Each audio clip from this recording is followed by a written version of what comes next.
Dan ini sekali lagi sangat merugikan untuk teman-teman yang mungkin baru saja mendaftar di aplikasi Kredivo. Assalamualaikum warahmatullahi wabarakatuh. Di video kali ini kita akan membahas beberapa kasus yang sedang terjadi saat ini, yaitu penipuan-penipuan Kredivo, di mana ada yang mengaku CS Kredivo lalu menghubungi teman-teman dan meminta data-data pribadi, menjelaskan tentang apapun itulah tentang kelebihan Kredivo, kemudian terkesan karyawan Kredivo ataupun CS dari Kredivo. Nah, ini banyak yang tertipu teman-teman. Jadi teman-teman harap pastikan tonton video ini sampai akhir ya. Karena ternyata penipu yang ujung-ujungnya akun Kredivo itu dihack itu tidak bisa diakses, bahkan dipakai transaksi dengan nominal yang cukup besar ya teman-teman. Ini teman-teman harus waspada. Saya yakin teman-teman di sini pasti masih begitu awam ya dengan Kredivo, dan teman-teman harus lebih berhati-hati lagi. Sebenarnya enggak cuman aplikasi Kredivo ya teman-teman, mungkin juga di aplikasi Akulaku, Kredit Pintar, Ada Kami, dan pinjaman online yang populer lainnya. Ketika teman-teman mendapatkan telepon mau itu mengaku dari CS Kredivo, karyawan Kredivo, dan lain sebagainya, itu merupakan jalan para penipu pinjaman online tersebut untuk mengakses akun teman-teman dan membuat transaksi di akun teman-teman. Nah, bagaimana Bang kalau sudah terlanjur kena tipu seperti ini? Apakah kita harus membayar atau tidak? Jika teman-teman tidak bayar, apa resikonya? Oke, di sini saya akan membahas masalah resiko kalau teman-teman itu tidak bayar dulu. Kenapa? Karena yang jelas ini kan bukan tanggung jawab Kredivo lagi ya teman-teman, karena teman-teman yang memberikan data maka Kredivo akan lepas tangan. Beberapa pengalaman orang yang melakukan atau mengalami kejadian seperti ini, tetap ya mereka itu harus bertanggung jawab atas cicilan atau pembayaran tagihan, meskipun itu tidak mereka lakukan ya, karena ya memang kesalahan ini dianggap adalah keteledoran kita memberikan data pribadi kepada orang lain. OJK membocorkan ada 135 pinjaman online ilegal yang ditunjuk, dan ini juga merupakan aduan-aduan dari para nasabah yang gagal bayar di pinjol legal. Jadi ini merupakan sebuah berita bagus bahwasannya OJK tidak tinggal diam. OJK bergerak terkait masalah pinjol ilegal, yang mana untuk teman-teman yang saat ini yang mungkin gagal bayar di pinjol legal, ini merupakan momentum yang luar biasa bagi teman-teman sekalian, bahwa ternyata OJK juga itu peduli, dan siapa tahu nih teman-teman list dari pinjol ilegal yang bermasalah dengan teman-teman termasuk di sana, sehingga teman-teman itu bebas dari gangguan pinjol ilegal tersebut.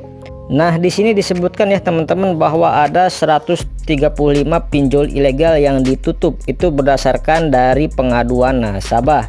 Nah, di sini ada beberapa acuan ya teman-teman, atau permintaan blokir dari masyarakat, itu seperti ancaman penyebaran data pribadi, kemudian cara penagihannya itu ke seluruh kontak di HP. Selanjutnya, diantaranya entitas yang paling banyak diadukan adalah Uang Pintar dengan 17 aduan, disusul dengan Dana-Dana dan Pinjam Dompet dengan masing-masing mendapatkan 11 pengaduan. Kemudian ada Kredit Berlian yang memperoleh 10 pengaduan, dan Rupiah Kilat sebanyak 9 pengaduan. Jadi jika teman-teman salah satunya sempat mengajukan pinjol di sini, maka otomatis utang teman-teman itu akan lunas dan teman-teman bisa terbebas dari hutang pinjol tersebut.